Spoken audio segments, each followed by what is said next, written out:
Magandang araw po, welcome po sa aking channel, Love9 TV. Patalasasan po, meron po ba kayong mga properties na napapabayaan or non-performing assets? Plan nyo ibenta, pero wala kayong oras sa pagbenta nito. Kung ito'y pagkakatiwala nyo po sa amin, tawag lang po kayo sa aking numero, usap po tayo, gawin ko po ng video for free. Yes, libre po, wala po kayong babayaran. Tutulungan pa namin kayong mabenta ang inyong property. Kami na po bala sa marketing, sa boosting or paid ads.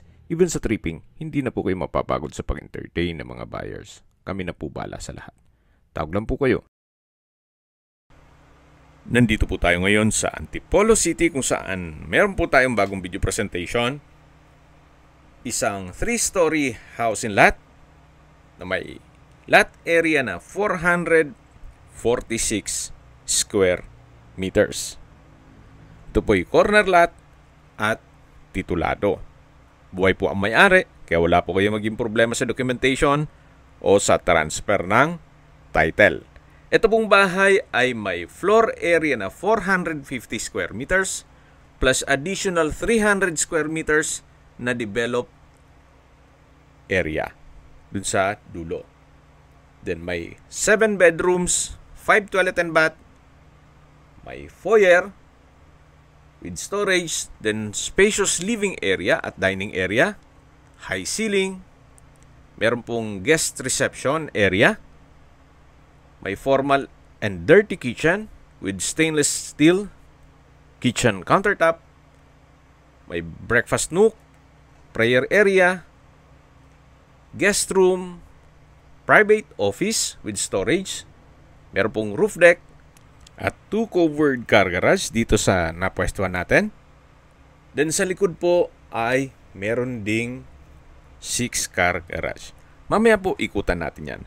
So ito po yung covered lanay. Then sa dulo po ay may waterfalls. Mapapansin nyo po, maayos na maayos pa siya at wala po kayong ipapagawa dito.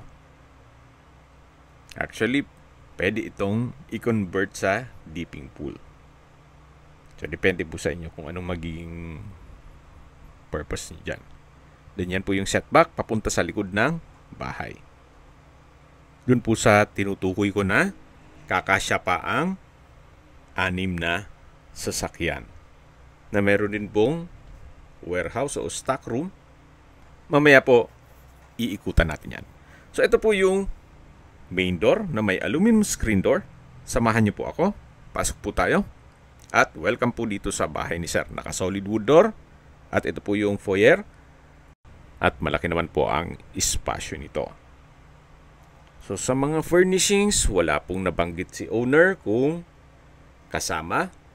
Well, kung meron man po kayong maibigan, pwede naman tayong makinegotiate sa kanya. Dan yan po yung hagdan. Mamaya po akyat tayo dyan.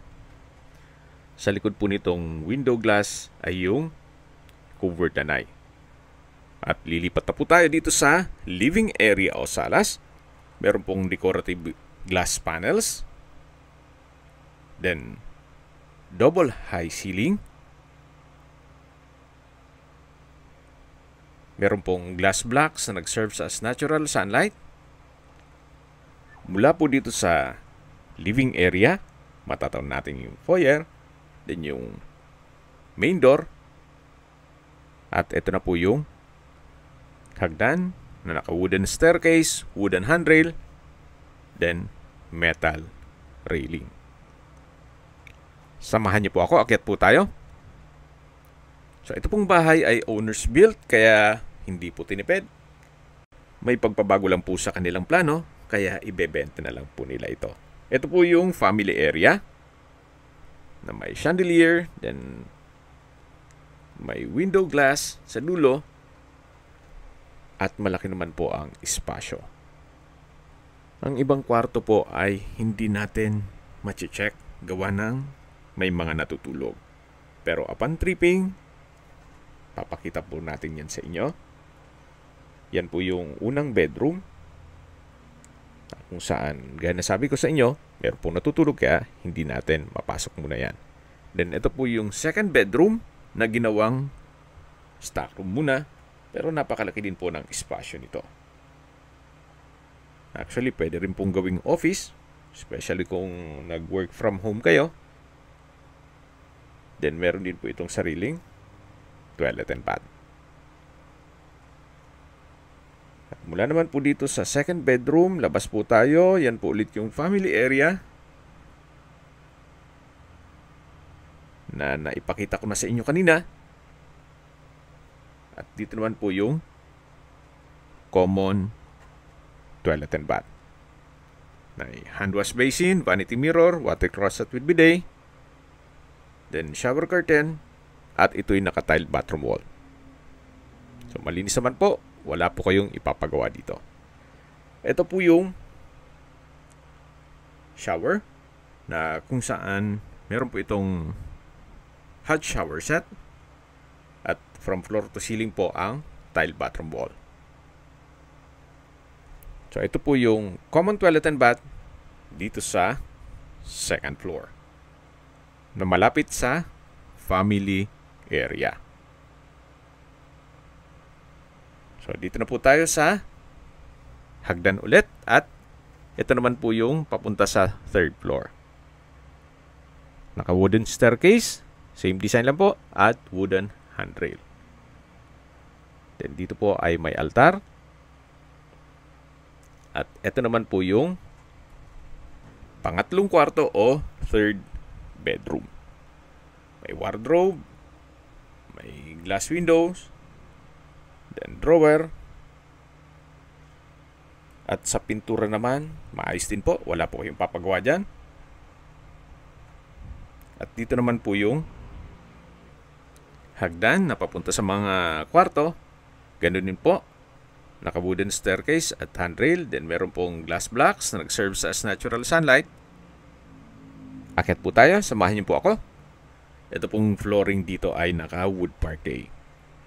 Dito po sa hallway. Matatanong natin yung common toilet and bath at yung mga kwarto. Napakalaki po ng spasyo nito.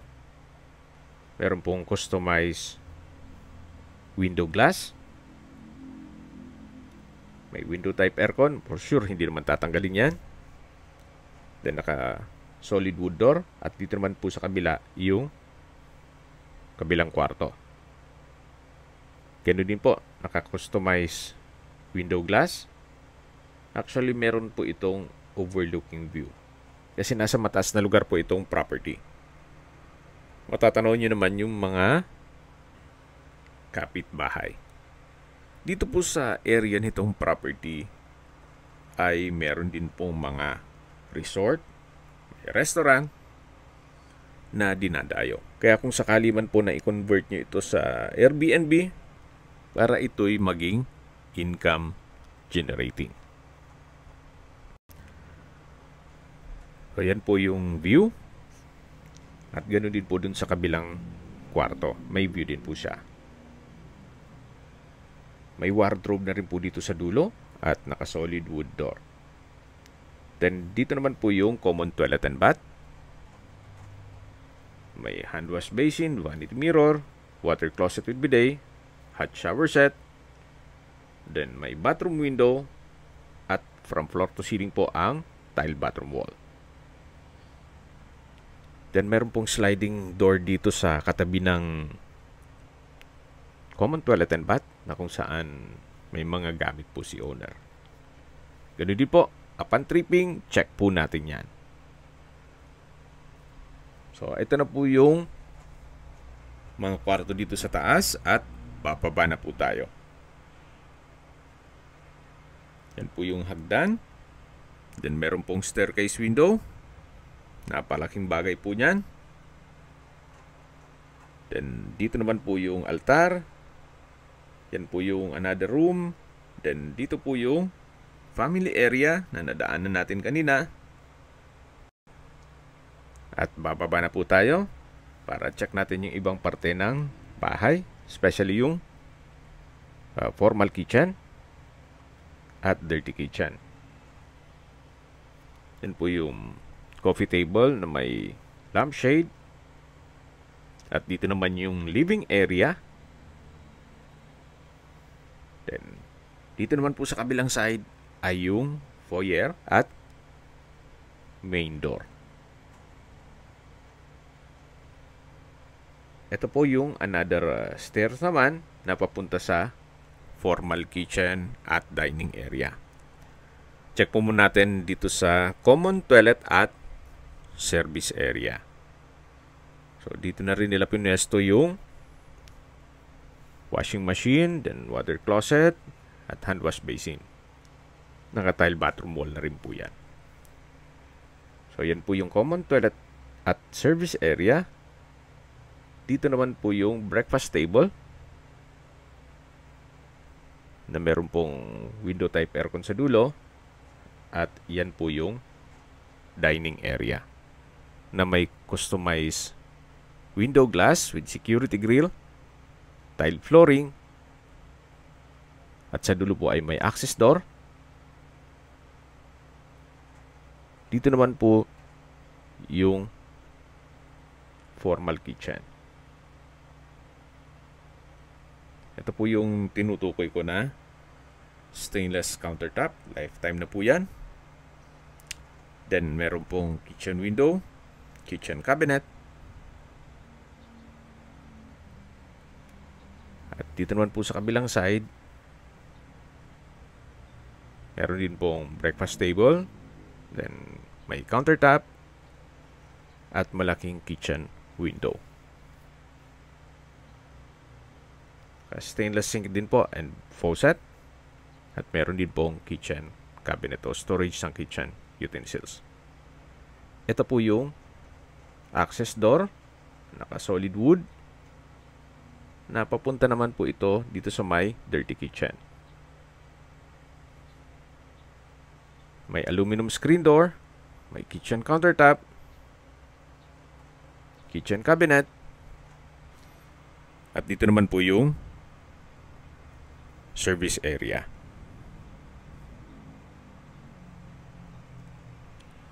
Yan po yung pangalawang gate na access dito sa likod ng bahay. Ito po yung covered car garage na kakasyang 6 na sasakyan. At yan naman po yung warehouse. Napakalaki po nitong area. Marami po kayong pwedeng i-project dito. Actually, yung part ng warehouse pwede pong lagyan ng swimming pool. Kung talagang gagawin nyo itong staycation business o ipapasok nyo sa Airbnb. Yan po yung spiral stairs na papunta naman sa kwarto. Ito po yung side view ng bahay. Maayos naman po ang structure, walang mga crackang walls. At yan naman po yung corner side ng property na meron pong waterfalls na nadaanan natin kanina. Covered na rin po yan. Then, dito naman po yung driver at maid's room. Meron po siyang hagdan dito. Then, may banyo. Check po natin. Maayos naman po ang toilet fixtures. At ito'y naka-tile bathroom wall. So, check po natin yung 2 kwarto dito sa taas. Ito po yung hagdan. Then, konting steps lang ay nandito na po tayo sa 2 kwarto. So, nakalock po yan. Ganun pa man, upon tripping, i-check natin yan. At habang naglilibot po tayo, pag-usapan natin ang distance, location, at travel time. Mula po sa I-Mall Antipolo, ang distance is 1.9 kilometers at ang travel time is 8 minutes. Mula naman po sa Shopwise Antipolo, ang distance is 2.2 kilometers at ang travel time is 10 minutes. Mula naman po sa Inaris Center, ang distance is 2.6 kilometers at ang travel time is 16 minutes. Kung familiar din po kayo sa Robinsons Mall Antipolo, napakalapit lang po nito. Ang distance is 3.2 kilometers at ang travel time is 11 minutes. Mula naman po sa Rizal Provincial Hospital, ang distance is 3.4 kilometers at ang travel time is 12 minutes. Kung manggagaling naman po sa Ortigas Center, ang distance is 16 kilometers at ang travel time is 44 minutes. Kung papunta naman po sa Cubao, ang distance is 21 kilometers at ang travel time is 50 minutes. At mula naman po sa business center sa Libis, ang distance is 20 kilometers at ang travel time is 47 minutes. Kung manggagaling naman po sa airport, ang distance is 27 kilometers at ang travel time is 1 hour and 10 minutes. Binebenta po ito ni owner sa halagang 21.8 million pesos net. Ibig mong sabihin, si buyer po ang sasagot sa lahat ng taxes at expenses with regard to documentation. Fair deal na rin po ito, especially kung i-compare nyo sa mga brand new townhouse na binebenta dito sa Antipolo na 100 square meters lang na worth 15 million pesos, na kung saan ito po'y 446 square meters na meron pong 7 bedrooms at corner lot pa. Mag-adjust lang kayo ng konti, especially kung kaya nyo naman ang budget na 21.8 million pesos. Yan naman po'y opinion ko lang naman. So, depende pa rin yan sa inyong assessment dito sa property. Yan po, tunghayin nyo po. Napakaganda, napakaliwalas ng lugar at malamig po ang klima dito sa Antipolo City at flood-free area. Ito po ay nasa mataas na lugar. Kung may mga katanungan po kayo, tawag lang po kayo dito sa aking numero. Sa mga kababayan naman natin nasa ibang bansa, meron po akong WhatsApp, Viber at Telegram. Same number lang po, 0917-316-3399. Sa mga nagtatanong naman po ng aming Facebook, meron po aming Facebook page na Nov9TV at Facebook Real Video. Meron din pong TikTok at Instagram. May ibang YouTube channel po kami, the Nov9TV channel, Nov9TV Listings, Nov9TV On The Spot, Nov9TV Updates, at Nov9TV House Rental. Sana po naibigyan nyo ang video presentation. Paki-like and subscribe na lang po sa aking channel para ma-update din po kayo sa aking future listings. Kung sakali po hanap nyo yung mas malaking sukat ng lupa, meron din po kami ibang listings na pwede nyong pagpilian. Huwag po kayong mag-atubiling tumawag sa amin.